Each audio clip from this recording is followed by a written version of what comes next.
السلام عليكم ورحمة الله تعالى وبركاته. الحمد لله رب العالمين، والعاقبة للمتقين، والصلاة والسلام على سيد الأنبياء والمرسلين نبينا محمد صلى الله عليه وسلم وعلى آله وأصحابه أجمعين ومن تبعهم بإحسان إلى يوم الدين. أما بعد، أعوذ بالله من الشيطان الرجيم. بسم الله الرحمن الرحيم. يا أيها الذين آمنوا كتب عليكم الصيام كما كتب على الذين من قبلكم لعلكم تتقون. قال النبي صلى الله عليه وسلم: يا معشر الشباب، من استطاع منكم الباءة فليتزوج فإنه أعز للبصر وأحسن للفرج، ومن لم يستطع فعليه بالصوم فإنه له وجاء. رواه البخاری. همه تعریف و بزرگی برای خالق یکتا مالک ارض سما، درود و سلام به سردار دو عالم امام الانبیا حضرت محمد مصطفی صلی الله علیه و سلم. سروران عزیز، جای دارد که تشکر بکنم از مجمع همکاران عزیزمان در تلویزیون نوربخش تکنیک و شما سرورانی که همواره بیننده و دنبال کننده برنامه های دینی و اسلامی از این دریچه هستید. عزیزان من، عنوانی که امروز با ادامه و آغازین ایام پربرکت ماه مبارک رمضان با شما عزیزان شریک ساختیم عبارت است از فضایل و فواید روزه و رمضان. در این شکی نیست که ماه مبارک رمضان فضایل خاص خود را دارد. روزه گرفتن در این ماه پربرکت از فضیلت و اهمیت خاص برخوردار است، البته برای کسانی که اونها با ارکان اسلام، با عظمت و بزرگی این دین معتقد هستند. آنهایی که اسلام و مسلمانی و بندگی را 2 روپیه نمیخرند، برای آنها رمضان و غیر رمضان، حالتی روزداری و نروزه داشتن کدام تفاوتی ندارد. اما بندگان خاص الله، بندگان مخصوص پروردگار، او تعداد مردان و زنان، خواهران و برادرانی که با داشته های اصیل اسلام و قرآن و دین و سنت محمد رسول الله صلی الله علیه و سلم معتقد هستند، آنها اهمیت و ارزش خاص و ویژه رمضان، روزه ماه مبارک رمضان را معتقد هستند و میدانند که قرآن زمانی که می آید و اعلان می کند که یا ایها الذین آمنو، به عظمت و بزرگی این خطاب پروردگار پی میبرند. میفرماید که ای اهل ایمان، کسانی که شما خود را مؤمن میشمارید، مسلمان میدانید، کتب علیکم الصیام، روزه گرفتن بالای شما فرض گردانیده شده است. کما کتب علی الذین من قبلکم، قسمی که فرض گردانده شده بود بالای آنانی که پیش از شما بودند از دیگر امتها و در دیگر ملتها. پیش از محمد رسول الله صلی الله علیه و سلم 1,24,000 نبی که کم و بیش بودند، روزه بالای آنها نیز فرض بوده است، اما با تفاوت کمیت و مقدار ایامش که او روزه‌ای که بالای ما 1 ماه فرض است، بالای امتهای قبلی 1 ماه نبوده است، ایام خاص و محدود بوده است. کمیتی از این امتی امتی آخر الزمان در روزه گرفتن، یعنی کمیت روزه گرفتن امتی آخر الزمان با امتهای قبلی تفاوت دارد. و پروردگار می فرماید که پس روزه فرض گردانده شده تا که شما پرهیزگار شوید. خواهر سحر از هرات بفرمایید. میگم که دو رکعت قبل از نماز، دو رکعت قبل از افطار همین نماز بخونیم، روی چی فضیلت داره؟ بعد از افطار چقدر نماز بخونین؟ قبل از افطار دو رکعت نماز نفل بخونیم. خواه درست، با آخر دعا هم بکنیم. درست است. معلومات میتونم. این هدفتان قبل از ادای نماز مغرب است، درست؟ بله. معلومات میتونم براتون بیننده باشین خواهر.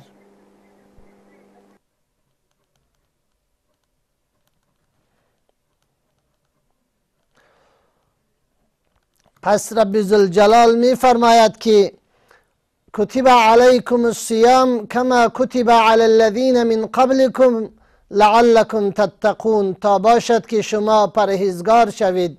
معنای تقوا و پیام پرهیزگاری و خداترسی سروران من این هست که انسان مطابق دستور الله، مطابق فرمان اوامر و نواهی الله و رسولش باید زندگی خود را عیار بسازد، روزه خود را متوجه باشد، نمازش را، زکاتش را، حجش را. فلسفه انجام دادن به جا آوردن ارکان اسلام همین است که انسان مطابق فرمان و دستور کتاب الله و سنت رسول الله صلی الله علیه و سلم بندگی خود را به جا بیاورد، به اوامر فرمان بردار باشد، از منهیات و نواهی اجتناب بکند. این را گفته می شود تقوا و پرهیزگاری. سروران عزیز، ماه مبارک رمضان برنامه امروزی پاسخ نور دو بحث اساسی را، دو بخش عمده را با خود در بر دارد. یک فضایل رمضان، فضایل روزه گرفتن در ماه مبارک رمضان، و همچنان بخش دومش فواید روزه گرفتن که انشاءالله با هم یارم میخوانیم و میشنویم، شما میشنوین و ما همراهتان شریک میسازم. شهر رمضان یا ماه مبارک رمضان شهر الصیام هست، یعنی ماه روزه گرفتن هست. پیامبر صلی الله علیه و سلم میفرمایند من صام رمضان ایمانا و احتسابا غفر له ما تقدم من ذنبه، کسی که روزه بگیرد ماه مبارک رمضان را از روی ایمانداری و طلب ثواب کننده، غفر له ما تقدم من ذنبه، گناهان گذشته اش را پروردگار معاف می کند، بخشش کرده می شود برای او روزه گیرنده ای که از لحاظ روزه در اثنای روزه داری خود، ایمانداری خود، مسلمانی خود را به ارمغان می آورد و همچنان وقتی که روزه می گیرد دهان خود را از طلوع فجر صادق تا غروب آفتاب از خوردن و نوشیدن و نفس خود را از آمیزش به همسرش محفوظ و مسئول نگاه می کند، دور نگاه می دارد. این روزدار در حقیقت طلب ثواب کننده هست، محتسب هست، طلب ثواب کرده روزه خود را می گیرد. فایدهش این هست که غفر له ما تقدم من ذنبه، گناهان گذشته اش را پروردگار معاف می کند. در مورد معافیت گناهان دوستای عزیز، در پرتو این حدیث مشهور و به حساب معقولی که جامعی که همه من و شما به این علمای بزرگوار، ائمه مساجد، دعوتگران این حدیث را در جریان و در شروع شدن ماه مبارک رمضان با شما شریک می سازند، باید خدمتتان عرض بکنم که دو بخشی از گناهان وجود دارد، یک گناهان کبیره، دو گناهان صغیره. پیامبر صلی الله علیه و سلم می فرمایند کسی که از لحاظ ایمانداری و طلب ثواب کننده روزه بگیرد، گناههای گذشته اش را پروردگار معاف می کند.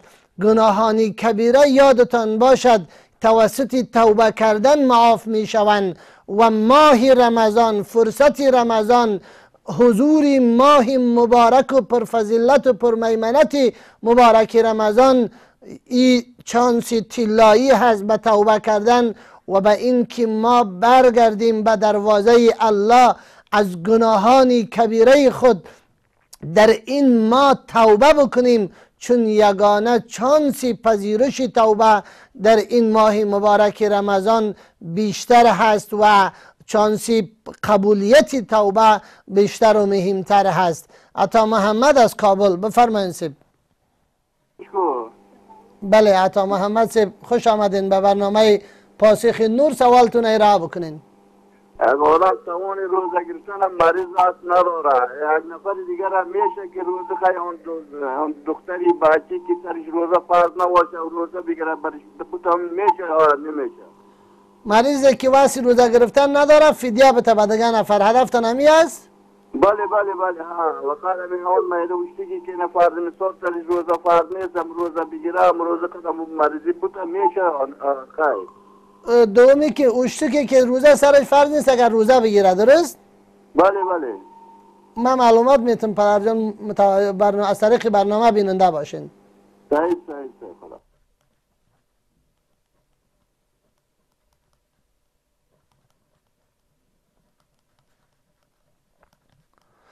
پس ماه مبارک رمضان ماه صیام و روزه گرفتن است که در مقابل گناهانی کبیره باید توبه کرد و از این فرصت باید استفاده کرد و گناههای کوچک را خداوند به همین روزه گرفتن معاف میکند. همچنان شهر القیام، ماه قیام اللیل هست. شما ببینید که ما تراویح میخوانیم، نمازهای اضافی میخوانیم، التزام به نمازها، به قیام از فرضها تا سنتهای مؤکد تا نماز تراویح و نوافل از هر ماه دیگر کرده. در این ماه مسلمان ها را میبینی که بیشتر توجه خاص خود را دارند. الحمدلله مساجد جای ندارند. پس این ماهی است که ماه قیام هست و این فضیلت ماه مبارک رمضان هست.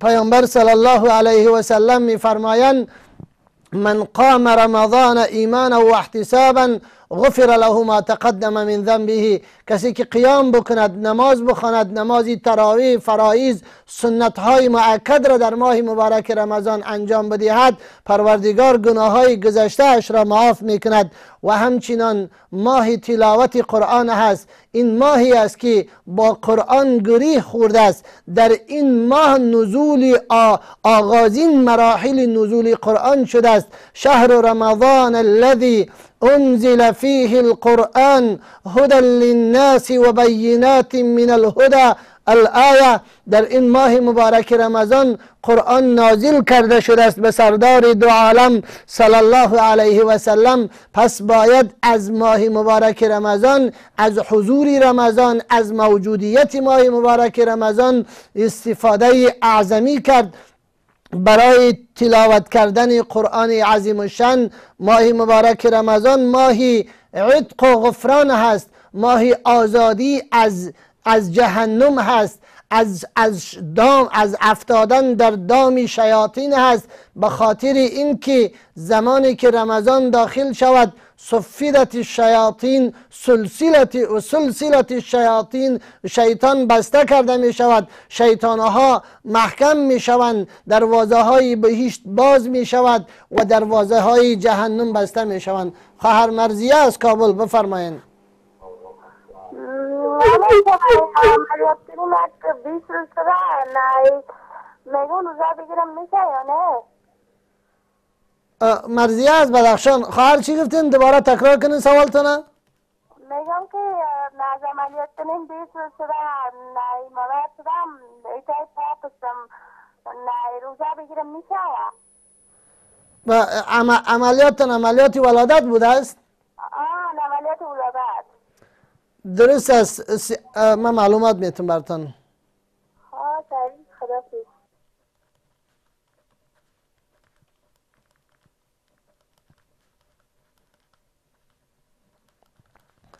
خواهر سحر از هرات سوال کردن که قبل از افطار کردن 2 رکعت نفل خواندن چه حکم دارد؟ خواهر عزیز، بعد از نماز دیگر تا وقت اذان مغرب را نماز خواندن جواز ندارد. این وقتی کراهیت است. پس در اوقات مکروهه یا اوقاتی که اونها در فقه اسلامی و در شریعت اسلامی به نام اوقات مکروهه یاد می شوند، شما نماز خوانده نمی توانید. نماز نباید خوانده شود. در او اثنا قبل از افطار ما البته احساس میکنم حس پاکی خواهران و مادرانم را که در فکری ازی هستند که نماز خوانده شود تا اینکه وقتی افطار وقتی پذیرش دعا و راز و نیاز هست. اما ما عبادات را در عبادات اصل در عبادات توقیف هست. ما نمیتونیم که هر وقت در هر حالت هر قسمی که خواسته باشیم هر قدری که خواسته باشیم از دل خود انجام بدیم. عبادات عمل توقیفی هستند. وقتی را که شریعت گفته است بخوان در امو وقت میخوانیم، وقتی را گفته است نخوان ما در او وقت نماز خوانده نمیتوانیم. و از جمله اوقاتی که شریعت اسلامی از نماز خواندن منع کرده است همین وقتی طلوع به حساب غروب آفتاب هست، قبل از اذان مغرب وقتی افطار که شما اشاره کردین. میرحمد است اخار، بفرمایید برادر. سوال من راجع به مولوی صاحب که همین الان درجت میزنه راجع به نماز بین عصر و شام و کسانی که اذان بته بعد از اذان 2 رکعت نماز از نماز فرض شام پیش بخوانه چی میشه؟ من معلومات میتونم براتون برادر عزیز از طریق برنامه بیننده باشین.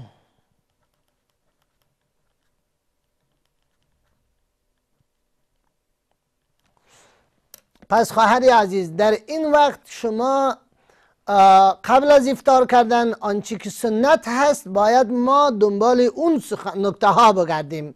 مثلا قبل از افطار در تهیه کردن سفره افطاری سهم بگیرید، این خودش سنت هست.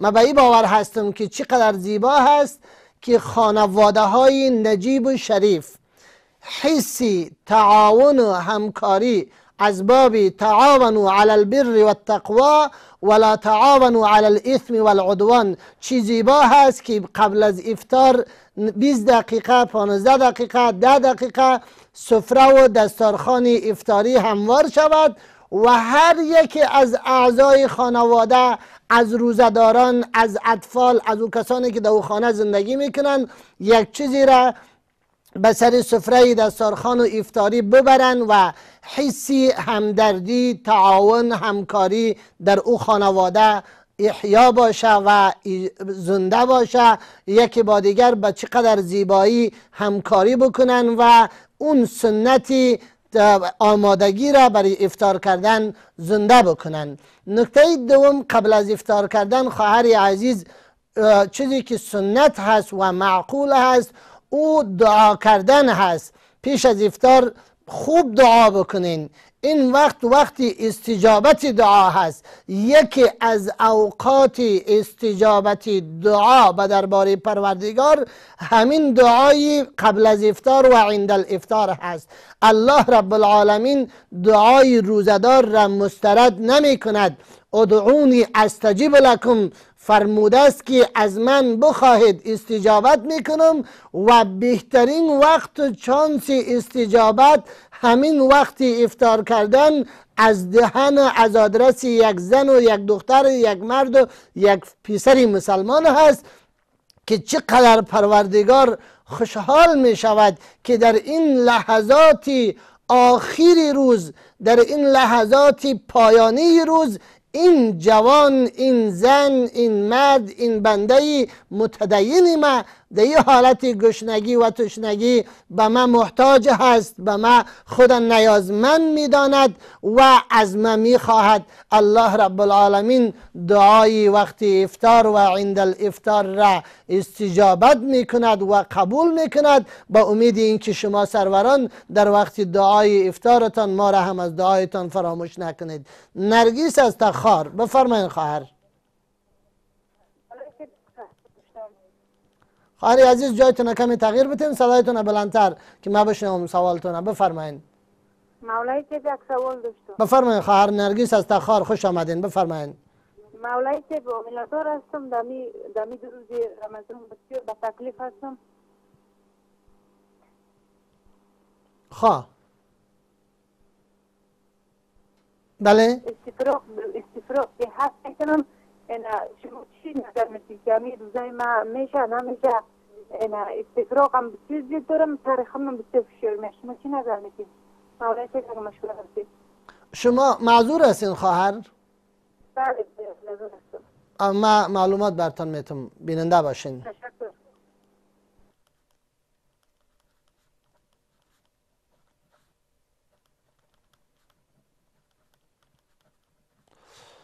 پس دعا شود و بعد از اینکه افطار صورت میگیرد باز شما خواهر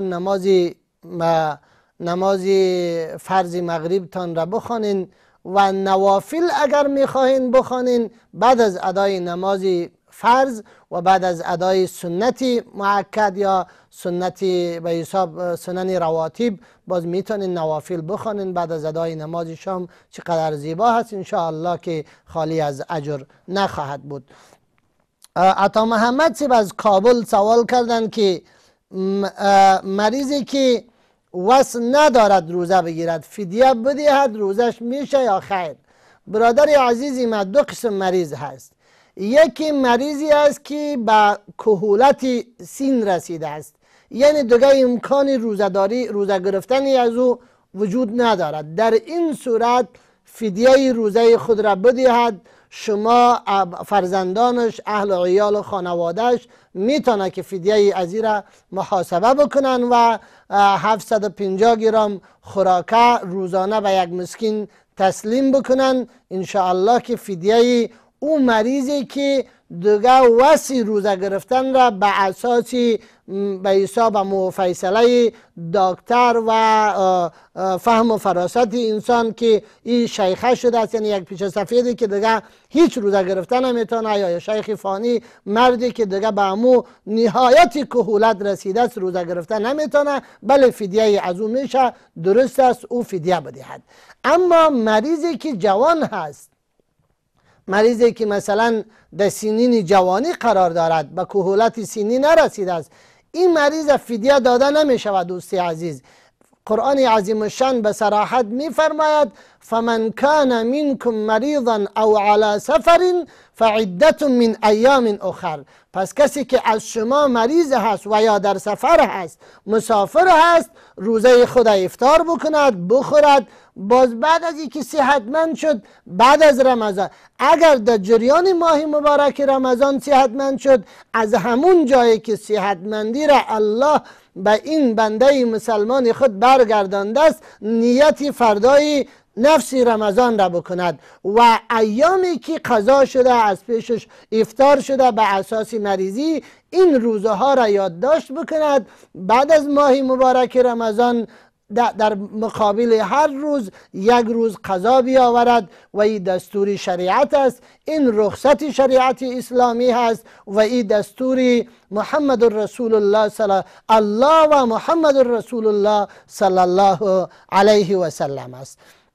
سوال دومی برادر عزیزی ما عطا محمد این بود که طفلک اگر روزه بگیرد که هنوز به سین روزه گرفتن نرسیده است، روزش میشه یا خیر؟ بله دوستی عزیزی ما، روزه گرفتن اطفال خردسین صحابه پیامبر صلی الله علیه و سلم در تاریخ در سیرت صحابه مطالعه بکنید، شما ببینید میگه صحابه فرزندان خود را به روزه گرفتن تشویق میکردند بعد از اینکه هنوز به سین مکلفیت و مکلفیت روزهگیری نرسیده بودند، اما در همون خردترکی در همون آوان طفولیت تشویقشان میکردن به نماز خواندن، به روزه گرفتن. در سیرت صحابه میاد که بعد از نماز ظهر که میشد یا گریسنه میشدن، خسته میشدن، مانده میشدن، باز امو ابزار و وسایل بازی را به اطفال میدادن تا اینکه با او مشغول و مصروف شوند و روز با آخر برسد. تشویقاً اگر اطفال روزه میگیرند، روزه ایشان درست است و حساب یا آماده میشوند، به خدا آماده میسازند، عیار میسازند به جا آوردن فرض الله بعد از مکلفیت که یک امر مستحب است، مسنون هست و انشاءالله که به پدر و مادر همچو طفل هم پروردگار اجر نصیب میکند. اگر به مشکل سر دچار شدن، گریسنه شدن، گشنه شدن، سختی آمد سرشان، فشار آمد، باز میتوانند که بخورن و مشکل نیست، چون روزه بالای از او فرض نیست، یک حکم نفلی را داره، المتطوع امیر نفسه. باز اگر به مشکل سر دچار شدن میتونن که افطار بکنن، اقلا تشویقا یک روز دو روز سه روز بعد در وقفه یک روز روزه بگیرن. این نظر به عمو دستورات و تشویقات شریعت اسلامی از روی جبر اکراه و مشکلات نه، از روی تشویق روزه بگیرن، مشکل انشاءالله نخواهد بود. حالا وقفه داریم، بعد از وقفه با ما باشین، دوباره برمیگردیم. خوب دوستای عزیز، دوباره خوش آمدین به برنامه پاسخ نور و عنوان برنامه امروزی پاسخ نور فضایل و فواید روزه هست. در شکی نیست که روزه گرفتن فضیلت خاص خود را دارد. قبل از وقفه در بخش اولی برنامه خدمتتان عرض کردم که این ماه سیام هست، ماه قیام هست، ماه غفران و بخشش است، ماه عتق و آزادی از آتش جهنم است. این ماه صدقات هست. این ماهی است که در این ماه احسان صورت میگیرد. ماهی است که ابواب بهشت در این ماه باز می شوند. دروازه های بهشت هیچ کدامش بسته نمیمانه، دروازه های دوزخ بسته هستند، شیاطین هم بسته هستند. مسعود از کابل، بفرمایید. جناب مولوی صاحب، خردازدایی چی حکم دارد؟ چی حکم داره برادر؟ بلندتر صحبت کنین. سوال من است که خردازدایی چی حکم دارد؟ خود ارضایی. بله جان، تشکر، خدا نگهدار.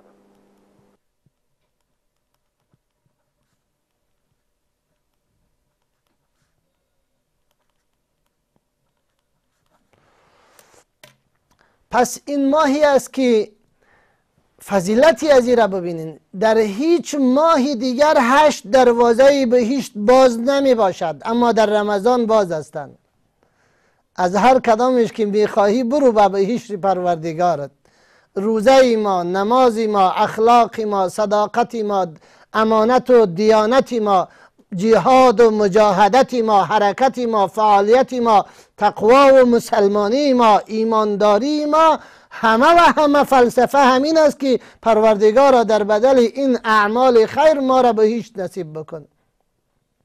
یگانه ماهی که، یگانه سیزنی که، یگانه فصلی که 8 دروازه بهشت بروی هر مسلمانی متدین با ایمان باز هستند و استقبال از داخل شونده ها میکنند، ماه مبارک رمضان است. الله رب العالمین توفیق به ما و شما نصیب بکند. کسی از این دروازه های باز و مفتوحی بهشت میتواند داخل شود که در این ماه روزدار باشد، روزداری واقعی باشد. اینه که دهان خود از خوردن و نوشیدن بسته کردی، قلبت پر از عقده و کینه، پر از بربریت و ظلم استبداد. خواهر حلیمه است خار، بفرمایید. بله، سلام علیکم. علیکم السلام و رحمت الله. خواهر خوش آمدین به برنامه پاسخ نور. سوالتون ارائه بکنین. خوش باشین، خدا را شکر که شما را داریم بیادر. یعنی خانه ما شکر یک دخترک پیدا شدن و از او را نجیبه بانده بودم. حالی میگن نام مرا چرا تو نجیبه باندی، کتابی نیستن، نامی مرا چی باند؟ یا بیبی زهرا میماندی یا بیبی آمینه میگن.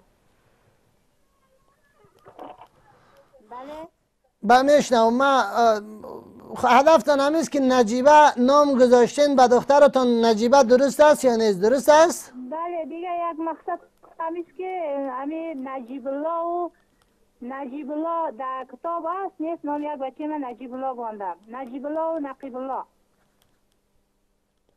معلومات میتون مادر برتان در مورد نامه های فرزندات بیننده باشین. از طریق برنامه معلومات میتون برتان.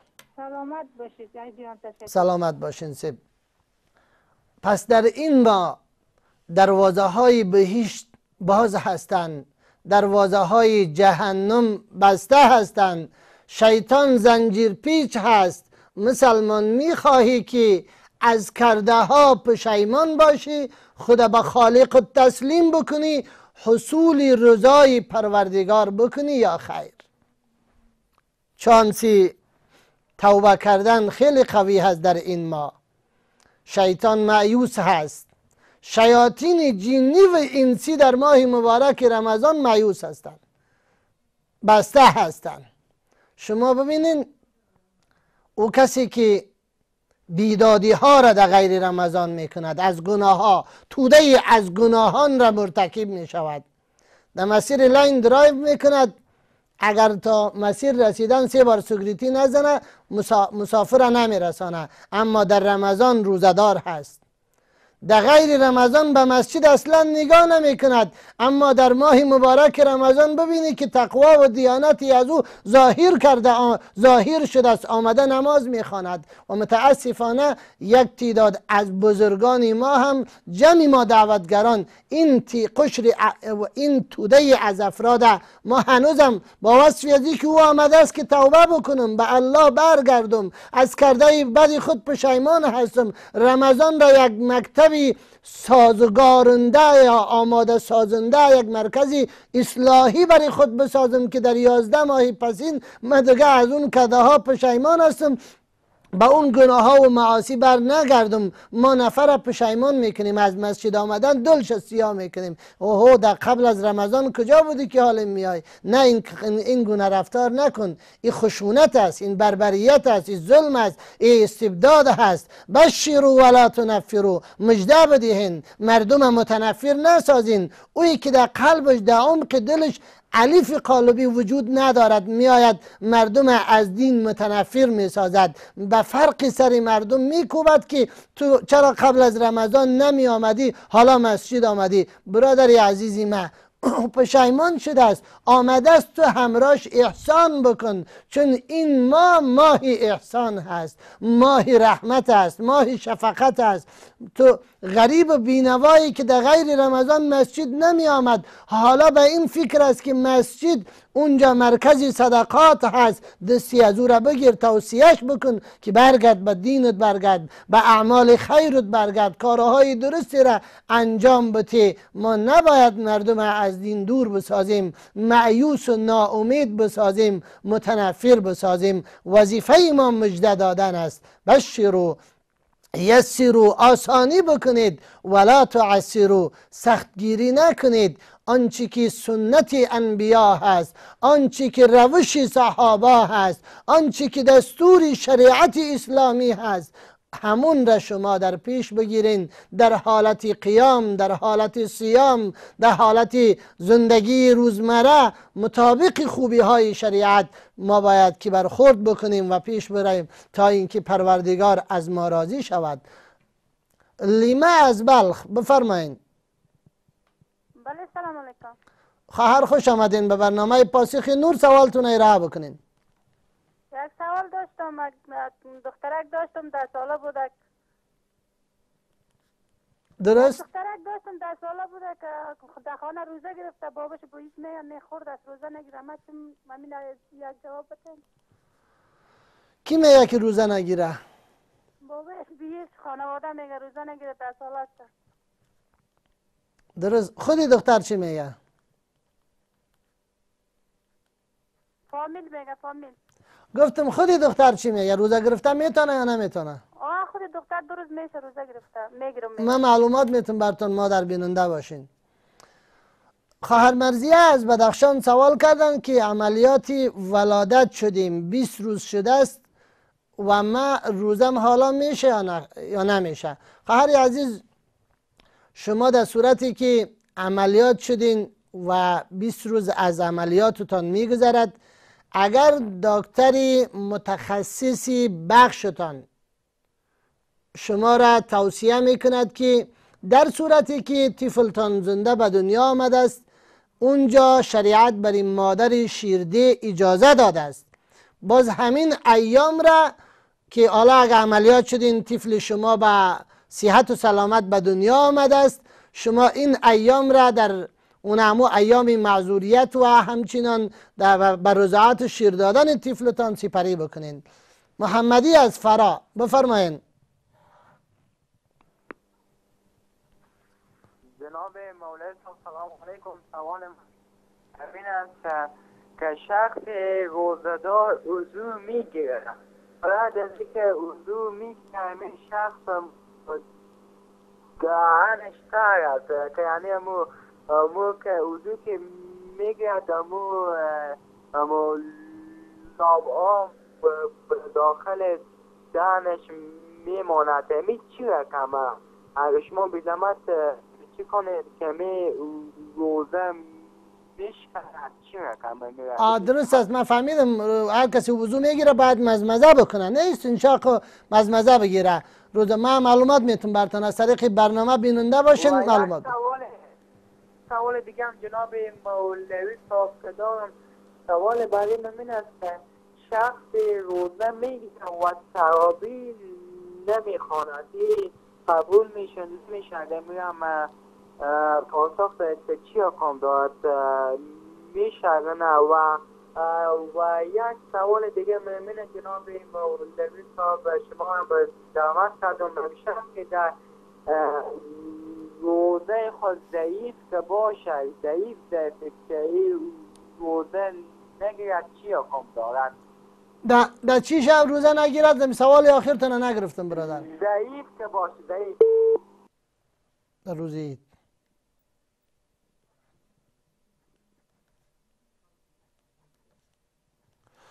خب خواهر مرضیه، خدمتتان عرض بکنم که در صورتی که عملیات ولادت میشه و اینجا یعنی معناش است که سخت صورت میگیره، حالا خانم به حالت عادی خود برگشته است، پاک هست و دکتر هم از لحاظ صحی به او کدام مشکل نمیبینه، در صورتی که خانم پاک باشد و خودش جمع دکتر هم مشوره برش بده که زخمی ازی یا مرضی ازی به دوا خوردن دیگه نیاز نداره، آماده هست به روزه گرفتن، باز روزه میشه، بله مشکل ندارد. اما در صورتی که طفل باشه، در اون صورت یا ایامی امو نفاس خود تکمیل نکرده باشه، باز در اون صورت روزه در عدم تکمیل نمودن ایام نفاس روزه نمیشه. و همچنان در صورت موجودیت طفل شیرخوار هم روزه گرفتن میشه، اگر در صورتی که صحت طفل صدمه ببینه، یعنی خطری از بین رفتن طفل باشه، در شیر نخوردن یا شیر نیافتن از مادرش، باز در اون صورت شریعت محمدی صلی الله علیه و سلم اجازه داده است که مادر افطار بکنه و همین ایامی را که افطار کرده باز بعد از رمضان قضا بیارد. و میر احمد از تخار سوال کردن که راجع به نماز بین عصر و شام، بین عصر و شام برادر عزیز اینجا وقتی مکروه است، نماز خوانده نمی شود. و نکته ای را که برادر عزیزی ما اشاره کردن به 2 رکعت سنت خواندن یا نفل خواندن بعد از اذان مغرب و قبل از نماز فرض شام که معمولا در حرم خوانده می شود، در حرمین شریفین حجاجی که اونجا رفتن به این موضوع متوجه هستند که اذان مغرب میشه، فرصت اونجا داده میشه و برای 1-2 رکعت نفل خوانده میشه، بعد امام به فرض خواندن شروع میکنه. البته یک امری در مذهب امام شافعی رحمت الله علیه و امام احمد بن حنبل رحمت الله علیه این سنت را خواندنش مستحب است، و در مذهب امام ابو حنیفه رحمه الله تعالی با وصفی از که تعدادی از فقهای مذهب حنفی نیز این موضوع را یعنی نادرست نمیدانند. برخی از فقهای مذهب حنفی، اهل فتوا و اهل مذهب امام ابو حنیفه رحمت الله علیه نیز این را یعنی خلاف نمیدانند، اما جمهوری به حساب قول مفتافی بیهی در مذهب امام ابو حنیفه رحمت الله علیه همین است که وقتی که آذان می شود بعد متصل نماز فرض خوانده شود، این را ارجحیت برش قائل است مذهب امام ابو حنیفه رحمت الله علیه. امیدوار هستیم که دوستی عزیزی ما مفهوم گرفتن و خود رساندن به همون نقطه‌ای که میخواستن با اونجا رسیدن. نرگس از تخار خواهر ما سوال کردن که من حامله هستم، فشار از سرم روزه چطور میشه و استفراغ هم دارم. خواهر عزیز، خانم هایی که حامله هستند، باردار هستند، روزه گرفتن برشان قول جمهوری علمای امت اسلامی و فقها همین است که روزه باید بگیرند. روزه ایشان درست هست.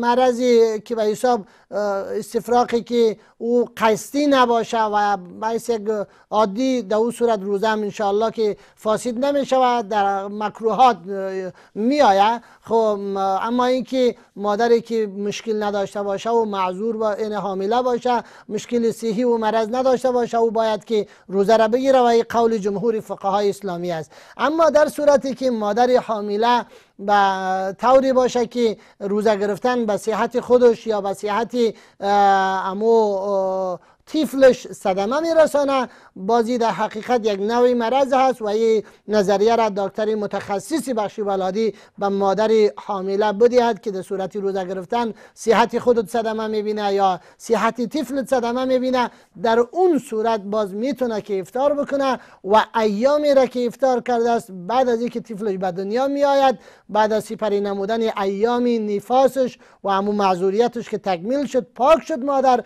باز این روزه های را که افطار کرده باید که قضا بیاورد و روزه های خود تکمیل بکند. جزاکم الله خیرا. در صورتی که مشکل بود روزه را شما میتونین افطار بکنین و اگر مشکل نیست به محض یک سردردی و یک دیگرگونی طبیعت و یک استفراغ آمدن یک به حساب کموتوم باز حالتتان عادی میشه، شما روزه بگیرین انشاءالله که مشکل نیست. مسعود از کابل سوال کردن که خود ارضایی چی حکم دارد؟ خود ارضایی برادری عزیزی من در هر حالتش یک گناه هست. گناه به این شکل هست که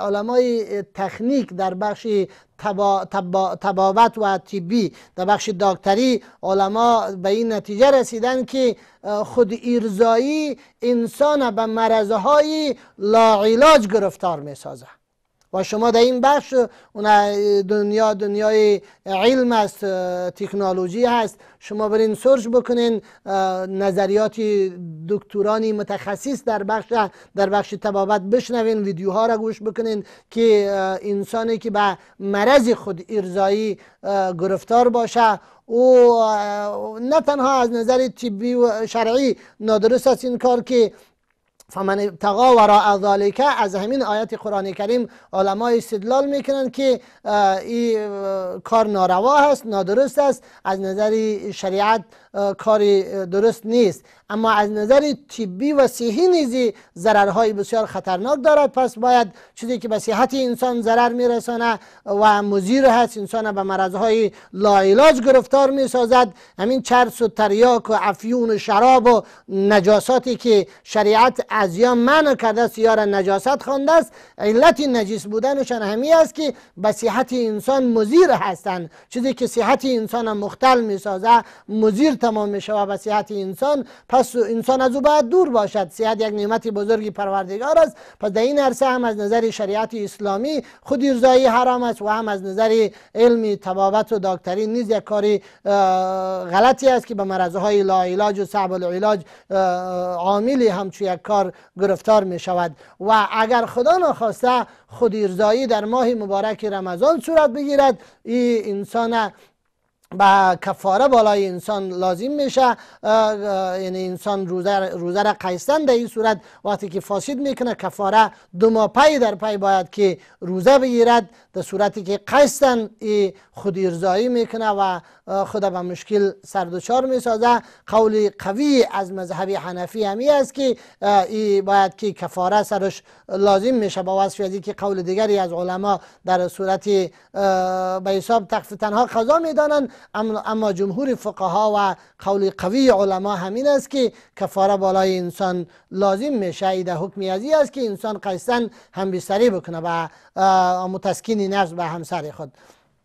الله تعالی ما و شما را توفیق اعمال خیر نصیب بکنه و از کارهایی که به شریعت مخالف هستند و به صحت انسان مضر هستند از این کارها الله ما و شما را دور داشته باشه. خواهر حلیمه از تخار پرسان کردند که دختری پیدا شده است از خانم، نامش گذاشتیم نجیبه. حالا درست است یا خیر؟ اعضای خانواده میگن که چرا این را آمینه نام نگذاشتی، عایشه نام نگذاشتی؟ خواهر عزیز، نجیبه نامی درستی اسلامی هست و نامی معقول هست، نامی زیبایی هست. هیچ مشکلی شرعی و دینی در این که شما به دخترتان اسم نجیبه را انتخاب کردین انشاءالله که وجود ندارد. همین گونه خواهر ما گفتن که نجیب الله و نقیب الله ما نام گذاشتیم فرزندانم را، نیز این نامه های درست هستند و تا زمانی که نام یک مفهوم خلافی نداشته باشه یا نامی که با تقلیدی از سریال ها و فیلم های غیر اسلامی گرفته نشده باشه، این نامه های معقول هستند. نامه های نجیب الله و نقیب الله دو نامی ترکیبی و مرکب هستند. به فرزندانت انتخاب کردی، انشاءالله که اینا هم هیچ مشکلی در انتخاب این نامه ها و فرزندانت وجود ندارد. خواهر لیمه از بلخ سوال کردند که دخترک 10 ساله هم روزه گرفته است، حالا اعضای خانواده میگویند که باید روزه نگیرد که روزه بالای از این فرض نیست. خواهر ما دقیقا این موضوع در بسیار خانواده ها الحمدلله نسل افغانستان با وصف از که به یک سختی اقتصاد به حساب مشکلات های روانی دامنگیری اطفال هست و به یک سلسله مشکلات البته ضعف اقتصاد خانواده های تفلک های و اطفال نازنین سرزمین سردچار هستند به تناسب اطفال کشورهای همسایه، ممالک مثلا عربی یا ممالک اروپایی و غربی. اطفال سرزمین ما به بسیار محرومیت ها سردچار هستند، اما الحمدلله یگانه چیزی که در روح و روانی اطفال این سرزمین او زنده هست و دیده می شود غیرت و شهامت و قوت ایمانداریشان است. طفل 8 ساله و 9 ساله و 10 ساله را ببینی که روزه گرفته است. ما الحمدلله در خانواده خودم در همین مقدار 11 و 12 ساله دختری ما روزه گرفته است الحمدلله و ما به روزه گرفتن از او افتخار میکنم و همچنان خانواده هایی که فرزندانشان از سن 7 سالگی حتی به نماز خواندن و به روزه گرفتن اگر تشویق شوند این کار بهتر است، امری معقول هست. این در سن 10 سالگی دستور شریعتی است که بستر خوابی خواهران پسران و دختران جدا شود، لحاف هر کدامی از این بستر خواب و عموچادر خوابی علیحده برای خود باید داشته باشه. این جزئی از تربیه به حساب فرزندان هست و مسئولیت پدر و مادر است که در این عرصه ها توجه بکنند به تربیت فرزندان و دختران خود. و خواهر ما که تفصیلی هم از مادر پرسان کردم، این خواهر ما دخترک 10 ساله میگه خودش آماده است که من روزه میگیرم و 2 روزم روزه گرفته است. الله در عمری از او و در روزه گرفتنی از او برکت بیاندازد و او را دختری صالحه و نیکوکار و ذخیره به حساب یک سبب اجر و پاداش به شما والدینش هم بگرداند. انشاءالله که اگر مشکلی وجود نداشته باشد شما هنوز هم تشویقش بکنید، حتی میشه جایزه برش مد نظر بگیرین تا اینکه روزه بگیره. صحابه پیامبر صلی الله علیه و سلم فرزندان خردسالشان که روزه میگرفتن بعد که بعد از پیشین تشنه و گشنه می شدن مشکل می آمده او را به وسایل بازی مصروف می ساختن تا اینکه روزه به آخر برسانند، روزه خود اتمام بکنن. البته تشویقاً هست انشاءالله که ثواب از اجر و پاداش هم خالی نیست، اما اگر مشکلی به بار می آید روزه بالای از او فرض نیست. مشکل اگر به بار بیاید اما انسانی که سینی کلان هم داره مریض میشه روزه را بخوره باز پسان قضا بیاره. اگر اطفال به مشکل سر دچار شدن باز افطار بکنن، پدر و مادر براشان غذا تهیه بکنن که بخورن که صحتشان صدمه نبیند. ان شاء الله الله اجر و ثواب به همه ما و شما نصیب بگرداند.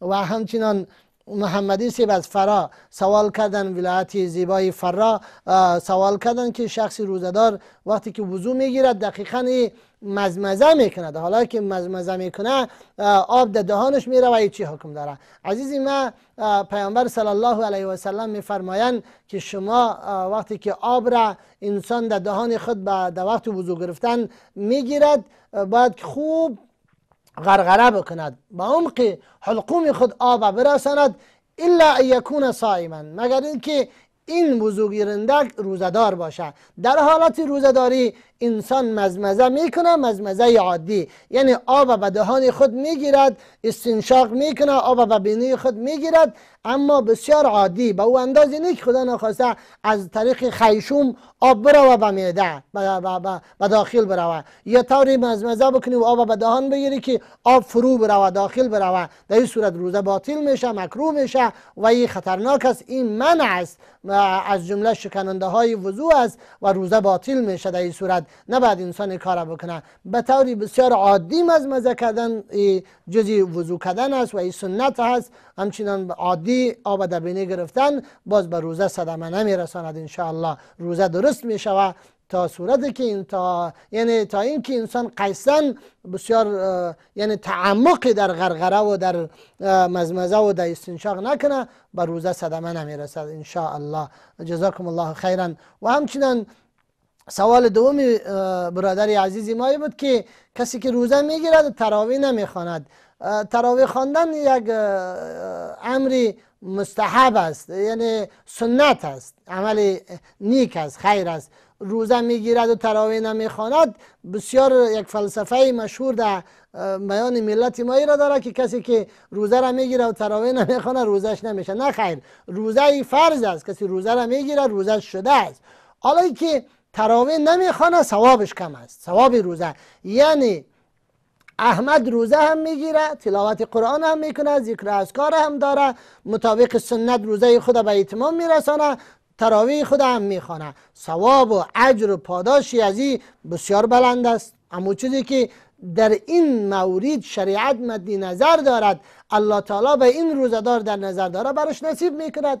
اما محمود روزه گرفته است تراویح خدا نمیخونه یا نمازهای خدا با جماعت نمیخونه یا یک گناه و معصیت داره، اینجا ثواب و پاداش روزه گرفتن الله برش میده، اما او اجر و ثواب و پاداشی را که روزدار قبلی داشت که اینجا تراویح نمیخونه یا اینکه غیبت میکنه یا اینکه به یک حرام دیگه دست میزنه، ثواب روزه از این به تناسب او کسی که ملتزم و متمسک است کمتر هست. و اینجا این فتوا غلط است که از شکم خود تعدادی از دوستا گوین که خواسته باشن که بترسانن نفره که تو تراویح نمیخوانی روزت نمیشه.